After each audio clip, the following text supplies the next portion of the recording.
Buenos días, Cristian. Buenos días, profe.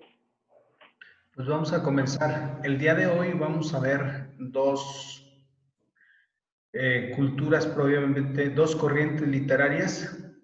Por un lado los mayas y por otro lado vamos a ver también la otra cultura que es la quechua. Sí. Entonces vamos a comenzar con la maya.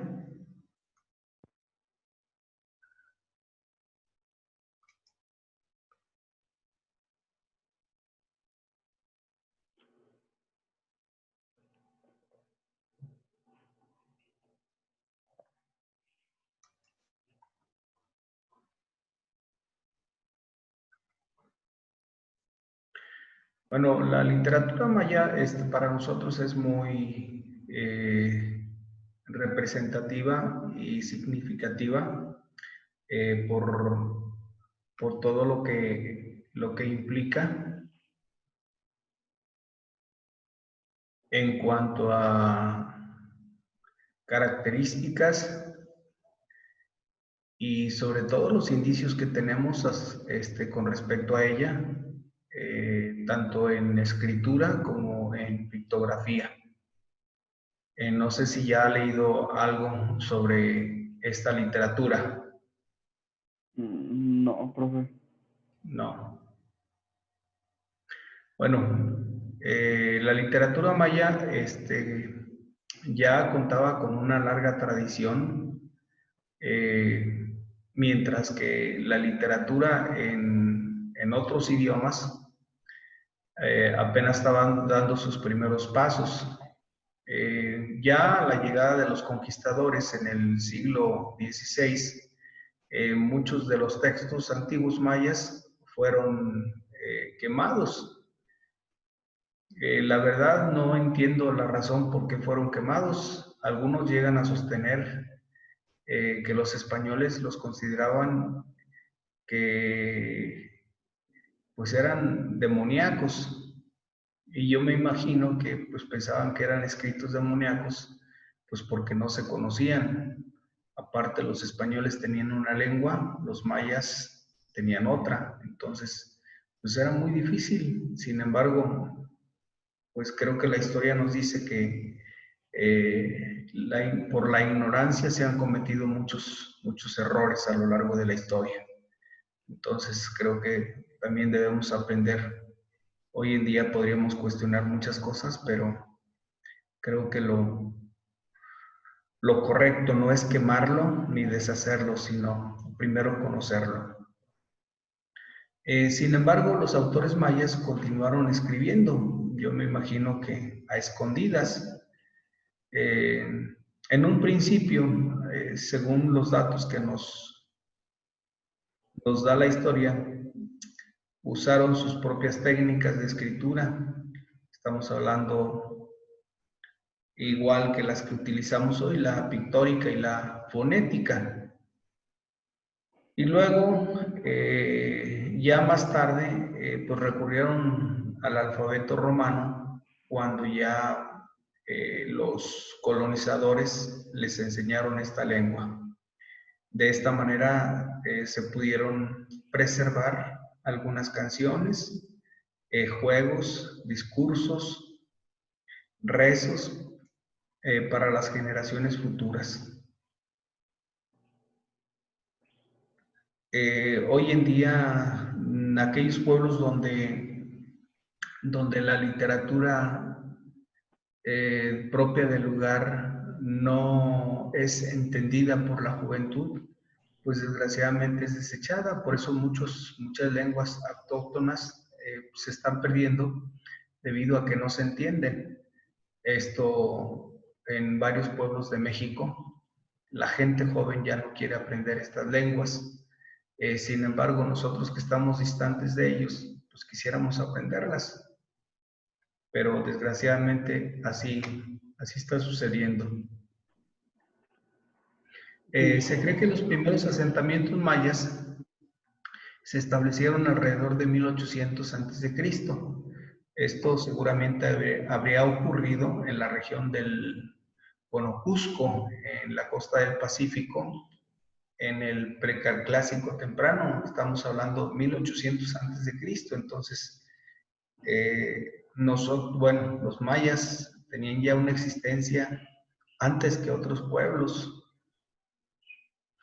No obstante, los investigadores manifiestan que fue en un periodo clásico, entre el 250 y el 900 después de Cristo, cuando muchas de las características culturales mayas alcanzaron su gran apogeo. Este desarrollo pues, va a tener continuidad durante todo el periodo preclásico hasta la llegada de los españoles en la década de 1520. Entonces, esto hace suponer que había muchos escritos, algunos escritos se mantuvieron, otros fueron destruidos por los mismos españoles, pues debido a que no los entendían. ¿Qué características podemos destacar de los mayas? Bueno, podemos destacar propiamente las siguientes características. Primero, su lengua mayense. Segundo, el uso de jeroglíficos y sobre todo, bueno, pues la literatura maya que hasta hoy en día podemos todavía nosotros conocer algo de ella. En lo que se refiere a la lengua, gracias a ello, la literatura maya no es una producción hecha en lenguaje único.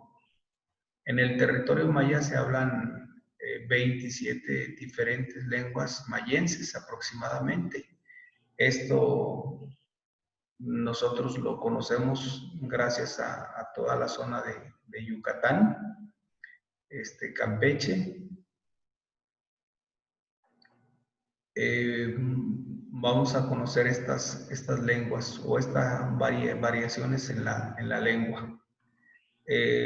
Muchas variaciones idiomáticas mayas continúan siendo habladas como idiomas primarios en estos pueblos.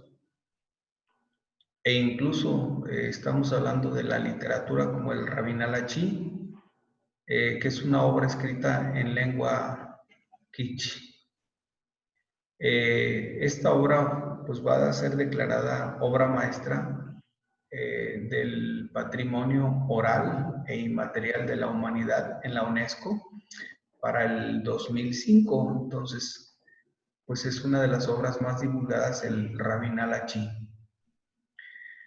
En lo que se refiere al uso de los jeroglíficos, la civilización maya fue la única cultura mesoamericana conocida por tener un lenguaje escrito, narrativo y completamente desarrollado de las Américas.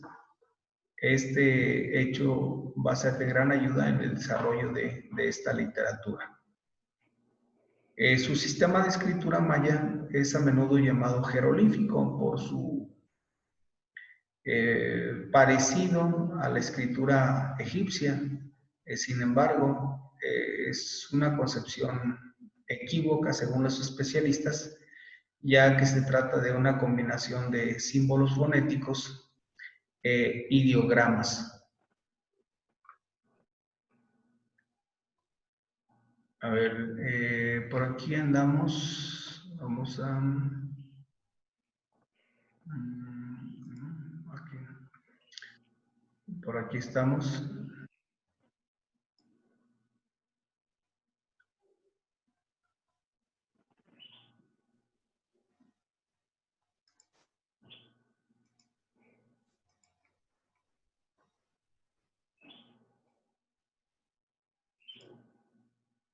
Bueno, aquí estamos entonces.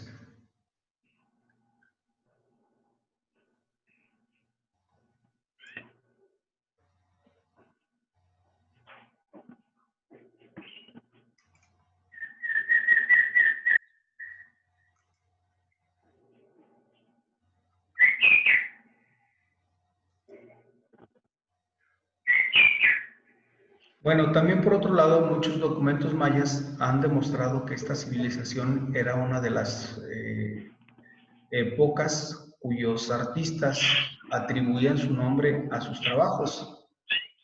Estos trabajos eran impresos por sus autores en inscripciones grabadas en piedra o en madera.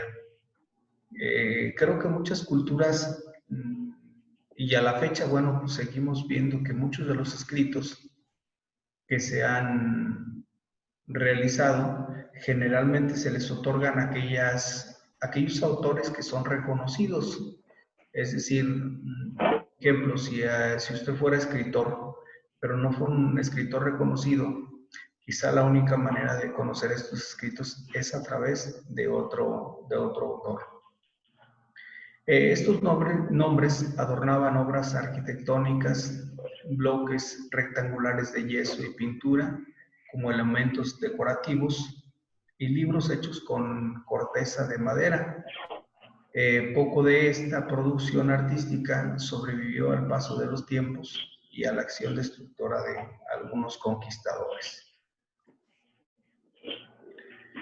Dentro de las obras quizá más conocidas que se tienen de esta época, primero tenemos al Popol Vuh. No sé si conoce algo de esta obra del Popol Vuh. Sí, ¿Pudiera ayudarme a leer, por favor? sí, profe, ¿en dónde?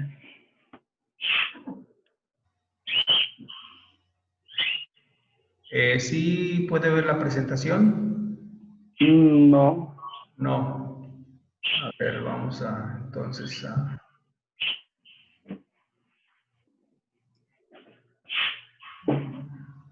compartirla. ¿Y ahora sí? sí, ahora sí. A ver, adelante, por favor. Desde autores y obras, desde el Sí, inicio, sí, por favor. la producción literaria maya es extensa. Muchas de estas obras son consideradas piezas maestras del Popol Vuh. El Popol Vuh es el ejemplo más importante de la literatura maya precolombina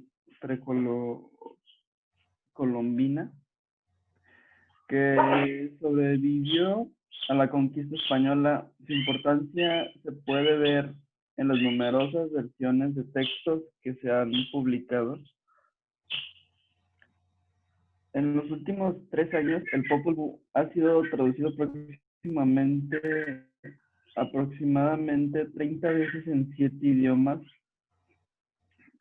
Lamentablemente, la mayoría de estas traducciones no se han basado en el texto original quiché maya, sino en varias versiones en español derivadas de él.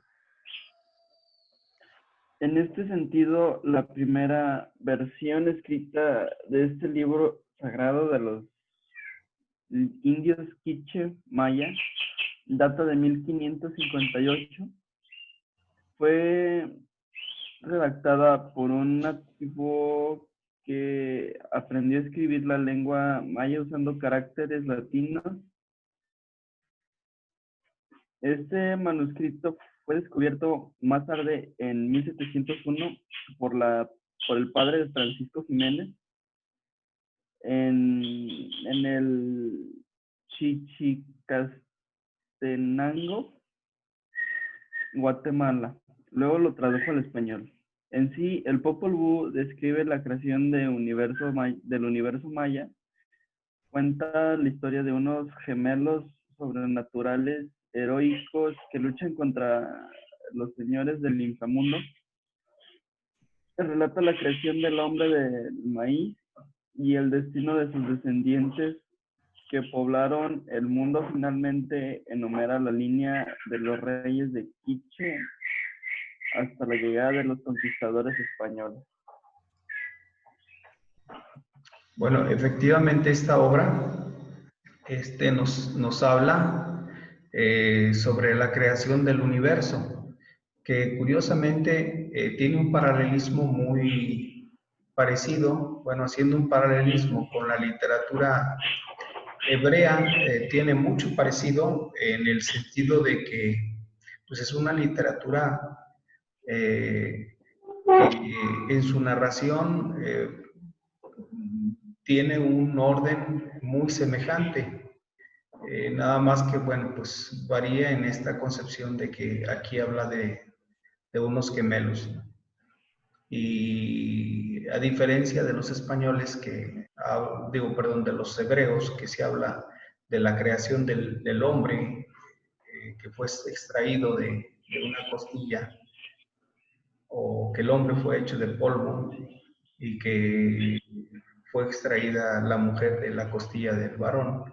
En este caso, pues se habla como una especie de proceso donde primeramente se tiene un nombre de un material, luego se cambia hasta el final de maíz, que ese va a ser el más productivo.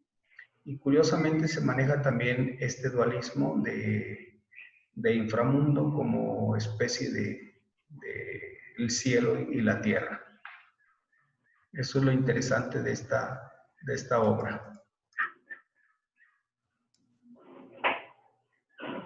Pero también tenemos otra obra que es el Chilam Balam. Las principales fuentes de estas obras sobrevivientes de los autores indígenas de Yucatán son los libros bautizados con el nombre de Chilam Balam o portavoz de Jaguar, que sería propiamente la interpretación. Este libro habla de un profeta maya que vivió en el periodo inmediatamente anterior y posterior a la invasión española. Cada uno de los 9 libros está escrito en papel de fabricación europea. Es lo que se tiene hasta ahora. Estos llevan el nombre de la ciudad donde fue adquirido por un coleccionista o donde aún reside seguramente el original. La verdad no sé si todavía está escrito haya sido regresado a México o por el contrario, bueno, pues siga en el lugar donde fue llevado. Los libros que han recibido la mayor atención son los de Maní Chumayel, Tizimín y Cahua. Sus temáticas se centran en hechos mitológicos, proféticos e históricos. Creo que todas las obras tienen estas características, sobre todo la cuestión religiosa, la parte de la mitológica, la parte profética e histórica. Si hablamos de los profetas, bueno, pues dentro de la escritura hablamos de profetas mayores y profetas menores. Y si hablamos de libros históricos, bueno, pues hablamos de todas esas narraciones épicas del origen de los pueblos. El Popol Vuh, este libro describe la matanza indígena ordenada por los españoles de Pedro Alvarado. Es uno de los textos más conocidos de la literatura maya. El texto se divide en 3 partes propiamente. Vamos aquí a hacer...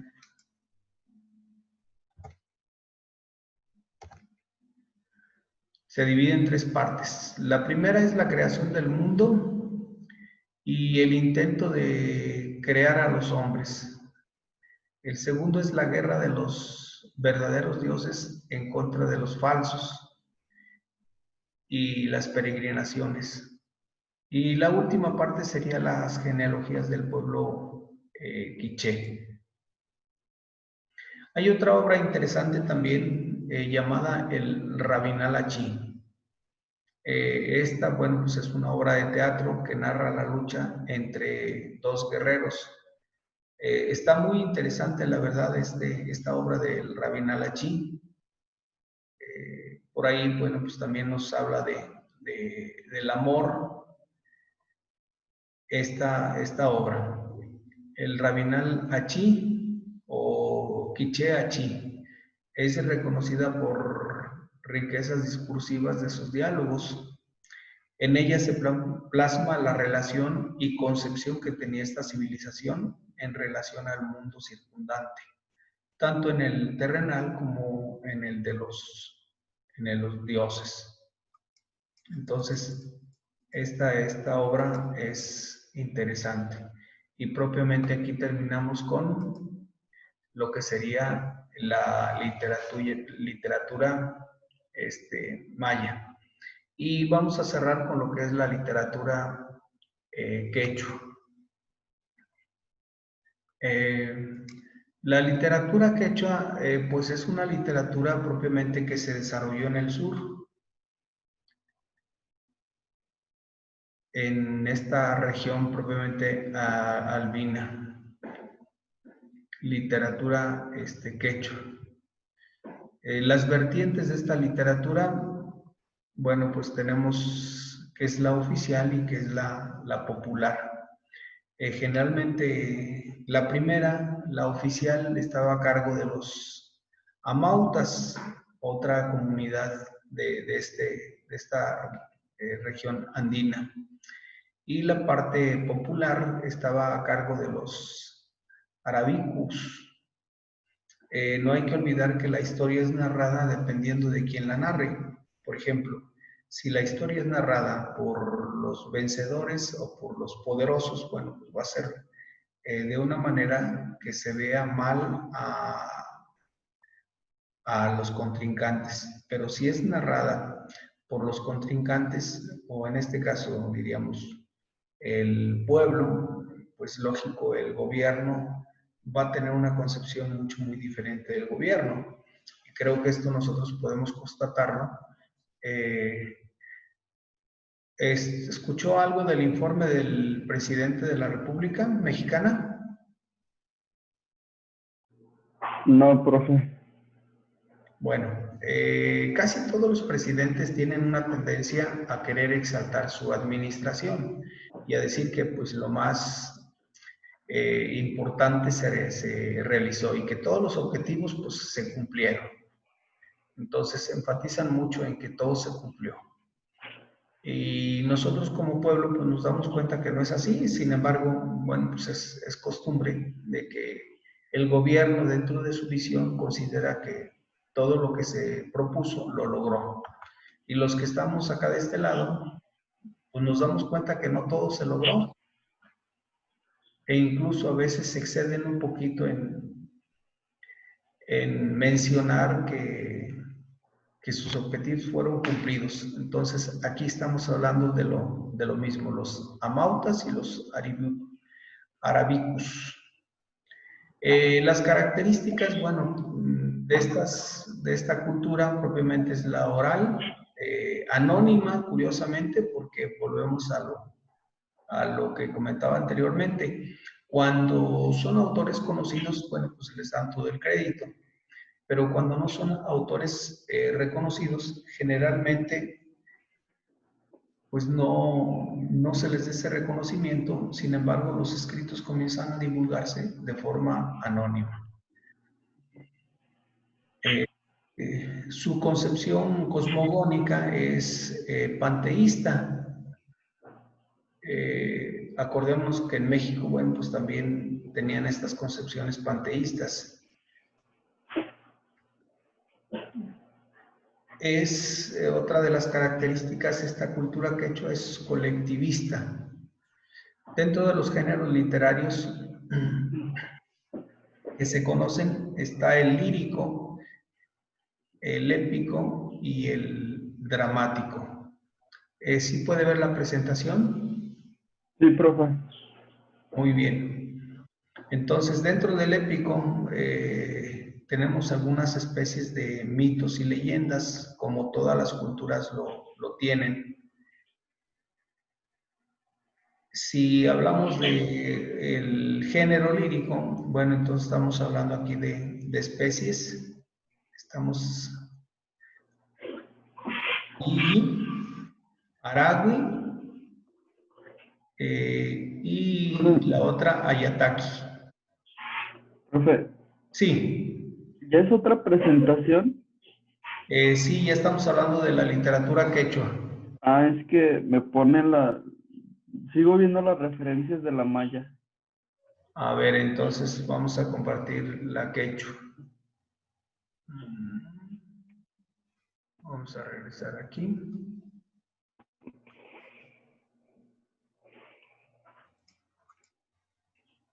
Ahora sí ya. Sí. Bueno, entonces estábamos hablando sobre los géneros literarios y dentro de los géneros literarios sigue manteniendo los tres que conocemos, que es el épico, el lírico y el dramático. Estábamos con el dramático y propiamente, bueno, pues ahí tienen un solo drama que son los Ollantay. Y el Ollantay, bueno, pues es propiamente otra de las obras de literatura quechua.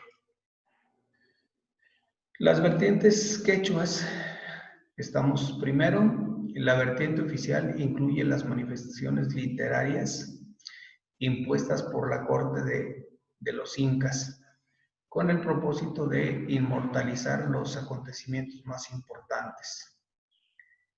Estas manifestaciones tenían una finalidad y la finalidad, bueno, pues era educativa y estaban a cargo de los amautas, es decir, de los maestros encargados de transmitir la cultura del imperio. Segundo, estamos hablando de la vertiente popular. Incluye las canciones y poesías que expresaban los sentimientos de las comunidades. Celebraba la siembra, la cosecha y las fiestas familiares, etc. Lo que yo comentaba anteriormente, eh, por ejemplo, todavía en algunas comunidades se acostumbran rituales para sembrar la tierra, rituales para esperar la lluvia, rituales para algunas celebraciones del pueblo o de la comunidad. Y pues generalmente nosotros como población nueva, pues ya no tenemos estas costumbres. Entonces, esto es una de las características que se resalta más en estas comunidades. Por eso esta literatura era transmitida por el Arabiku. El Arabiku era una persona que expresaba el sentimiento popular. Estamos hablando que los amautas son los maestros, son los que tienen el poder, son los que tienen el conocimiento. Y los arábicos hablan más bien, es la gente del pueblo la que habla de costumbres y tradiciones. Y podemos concluir entonces que la literatura quechua va a tener estas dos vertientes de forma oficial. Incluye las manifestaciones literarias impuestas por la corte inca con el propósito de inmortalizar los acontecimientos más importantes. Esta literatura va a ser transmitida entonces por los arábicos. Es decir, el pueblo es el que va a divulgar más esta literatura. Y a la fecha, pues los pueblos siguen manifestando estas manifestaciones, es decir, gran parte de las tradiciones no se conocen por los maestros, por los profesionistas propiamente. Gran parte de las tradiciones pues las sigue manteniendo el pueblo. Por ejemplo, usted puede darse cuenta que una de las celebraciones populares son las posadas. Y esas celebraciones, pues usted no las va a ver diríamos, en las colonias de clase media o clase alta, mucho menos. ¿Dónde se ven estas costumbres y tradiciones más fácilmente?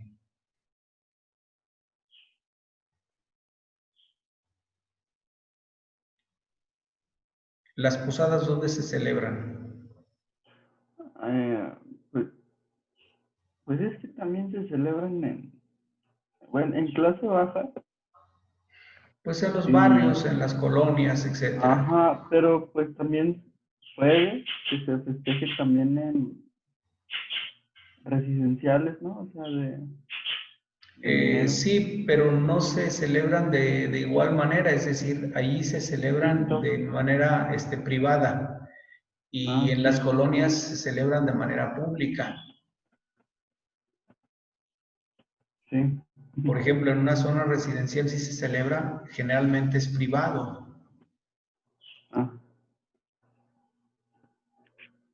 y en cambio en las colonias, pues ahí se ha invitado o no se ha invitado, de todas maneras es bienvenido y al final pues le dan su posada. En Sí. cambio en las colonias de clase media o clase alta, pues ahí solamente los invitados son los que tienen acceso.